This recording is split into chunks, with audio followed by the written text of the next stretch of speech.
аз ҷумла тағйиротҳо дар қонуни хизмати ҳарбӣ ва ӯҳдадориҳои ҳарбӣ ворид карда шавад. Нақшара пурра ба анҷом расонид ва тамом шид. Ва агар печати фалшивирам зада бошен, и аллакай уголовный дела мешавад дар қонунгузории Федератсияи Русия. Ассалому алайкум ба ҳама тамошобинони барномаҳои Сорбон Сафаров. Тамошобинони азиз, видеода лайк монен ва то охирша тамошо кунен. Чӣ хеле ки медонен, ман рӯзи финали конкурса аниқ кардам.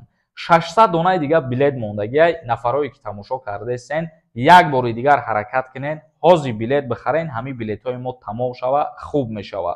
Ба 1000 рубл 10 дона билетон метиҳем. Номерои WhatsApp ки дар рӯи экран дидесен, дар ҳамин номерои WhatsApp картаи Сбербанк ҳастай. Карта ба номи Мунис Хуршедович меброяд. Сумта парто чекта да ҳамин WhatsApp роӣ ки тамом билетита миёяд. 75 дона приз ҳар яки шуморо интизорай. мебинӣ ки билети бисёр харидӣ, соҳиби ягон призи девона мешавӣ. Ногуфта намона, як нафаре ки билети бисёр харидагиай 015 да ҳамун падарка мекунем мо. Як бори дига ҳаракат кунен, ҳозир бидроен ай ҳамин видео билетҳои бадагиша тамом кунен, гаптон надорам. ҳукумати ҷумҳурии Тоҷикистон дар пайи баррасии тарҳҳои тағйирот ба бархе аз қонунҳо ва кодексҳои кишварро тасдиқ намуда, ба маҷлиси намояндагон пешниҳод намудааст. аз ҷумла тағйирот дар бораи хизмати ҳарбӣ дар ҷумҳурии Тоҷикистон. ҳукумати ҷумҳурии Тоҷикистон таҳти раёсати президент муҳтарам Эмомалӣ Раҳмон бархе меъёрҳои қонунгузории кишварро баррасӣ кард. ба иттилооти дафтари матбуоти раиси ҷумҳурии Тоҷикистон, дар маҷлиси ҳукумат баъди муҳокима 4 лоиҳаи қонун ва 8 хулосаи ҳукумати он барои баррасӣ ба маҷлиси намояндагони Маҷлиси Олии Ҷумҳурии Тоҷикистон равона карда шуд. дар баробари хулосаи ҳукумат ба тағйирот дар Кодекси Тандурустии Ҷумҳурии Тоҷикистон, тағйиру иловаҳо ба қонун дар бораи забони давлатии ҷумҳурӣ, қонун дар бораи мукофотҳои давлатӣ ва қонун дар бораи ӯҳдадории ҳарбӣ ва хизмати ҳарбӣ пешбинӣ шудааст. яъне ки баъди маҷлиси ҳукумати ҷумҳурии Тоҷикистон ба маҷлиси намояндагон ирсол карда шуд ки тағйирот ба Кодекси ҳуқуқвайронкунии маъмурӣ ворид карда шавад. аз ҷумла тағйиротҳо дар қонуни хизмати ҳарбӣ ва ӯҳдадориҳои ҳарбӣ ворид карда шавад. аз ҷумла тағйирот дар қонуни забони давлатӣ низ ворид карда шавад. айни ҳол баррасӣ мекунанд и пешниҳода ва баъдан чӣ тағйиротҳо ворид мешава. иншааллоҳ мо видео мекунем, махсус оиди хизмати ҳарбӣ чизе шид ё ин ки не, ба маълумоти ҳамаи шумо мерасонем. то имрӯза чӣ хеле ки медонен, ман мегуфтам ки ягон тағйирот ва иловаҳо дар Кодекси ҳуқуқвайронкунии маъмурӣ ё ки дар бораи хизмати ҳарбӣ нестай.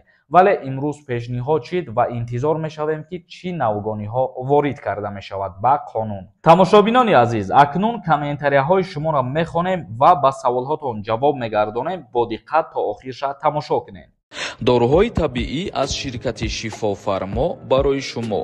инчунин доруҳо барои зиёд кардани риш ва мӯйсар. инчунин доруҳо барои нест кардани простатит ва зиёд кардани қувваи мард. доруҳо барои нест кардани сангу намаки гурда. ба рақамҳои рӯи экран дар тамос бошед. инчунин нафарҳое ки мехоҳанд ҳиҷомаи бепул кунанд, шумо ҳам муроҷиат кунед. як кас нависонда: ассалому алайкум акаҷон, аблава дар Тоҷикистон буд шидагиай?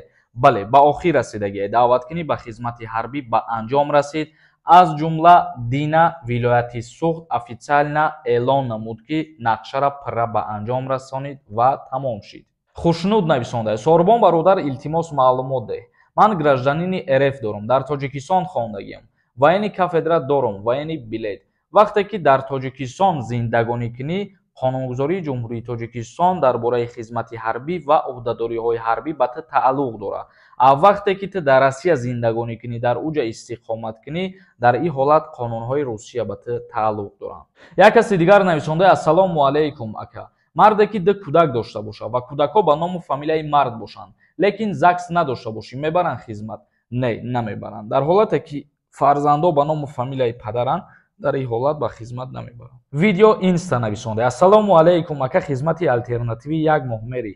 ҳамун як моҳ мести ҳамуҷа ё чӣ хеле ки дарс мераи саҳар абед миёи ихелай?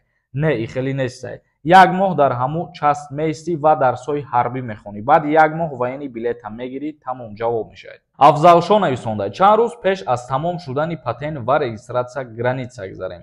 агар муҳлати патенти шумо тамом шуда иста боша, трудовой договор дошта бошен, шумо гузаштани граница шартон нестай. як моҳ пешакӣ муроҷиат мекунед, бе гузаштани граница метавонед ки патентона продлит кунед ва регистратсиятонам айнав бикунед. вале агар надошта бошед ҳамин ҳуҷҷата, ягон 2 ҳафта пеш ё ки 1 ҳафта пеш аз тамом шудани патент мерай граница мегзарӣ, аллакай мешавад. як каси дигар нависонда: ассалому алайкум брат, чанд сола боше ки хизматат намебарам, ба ҳамин саволи ман ҷавоб де илтимос. дар ҷумҳурии Тоҷикистон 18 сола шуди хизматда даъват мешавад то синни 27 солагира. як каси дигар нависонда: ассалому алайкум брат, ман яка писар, двойной гражданин, временни регистратсия дорам. дина мо фаромӯш кардем ки дар ҳамин борарам бифаҳмонем, касое ки двойной гражданство доранд ва временни регистратсия доранд дар Федератсияи Русия, мобилизация ба ӯ касо тааллуқ надорад, повистка ба номшон равон намекунанд. як каси дигар нависондаи: ака, ҳамин саволи мара ҷавоб ден илтимос. пешакӣ раҳмат, ман як апа дорам, як додар дорам, метавонам сардори оила гузашта ё не? Падар модар надорам. бале, дар ин ҳолат ту метавонӣ ки хита сардори оила ба қайд бигирӣ ва аз даъваткунӣ ба хизмат озод бишавӣ. як каси дигар нависонда: ассалому алайкум, ака, патенти ма просроченный шуд 3 моҳ пеш, лекин ман супоридамаш, роҳаш ҳастаи пула баргардондан. вақте ки шумо пул пардохт мекунед барои патент, мисол пули регистратсия ё ки пули патент, ӯ пул дига возврат намешавад, тем более пули патент агар пардохт карда бошед. як каси дигар нависонда: ассалому алайкум додарҷон, ман шунидам ки агар диплом дошта бошӣ гражданствои РФ метиҳанд. ростай? пешакӣ раҳмат. нафарҳое ки духтур тамом кардагиянд ё ки омӯзгор тамом кардагиянд, бо тариқи переселения кардан дар муддати кӯтоҳ метавонанд ки паспорти Россияро бигиранд, чунки духтурҳо ва омӯзгорҳо дар ҳама ҷо шахсиятҳои лозимӣ ба ҳисоб мераванд. як каси дигар нависондаи дар бораи запрет, депорт, яъне амнистия гап зан. барои ӯзбекистониён амнистия шуд, барои ҷумҳурии Тоҷикистон кай мешуда бошад? дар ин бора ман чанд бора аллакай гуфтаистам ки ба навбат мумкин шавад. барои шаҳрвандони ӯзбеки амнистия кардан идоф мумкин нафарҳои шаҳрвандои ҷумҳурии Тоҷикистона авф кунанд. абдуазамов нависонда: ассалому алайкум, акаи Сорбон, ман двойной гражданинам, хизмат кардагиам, пропискам постоянни РФ. ба Корея бирам ай граница мегардонанд ё не? барои шаҳрвандии РФ ва хизмат кардагим, пеш ай мобилизация повистка омадагӣ буд. илтимос ҷавоб де ака, билет дорам.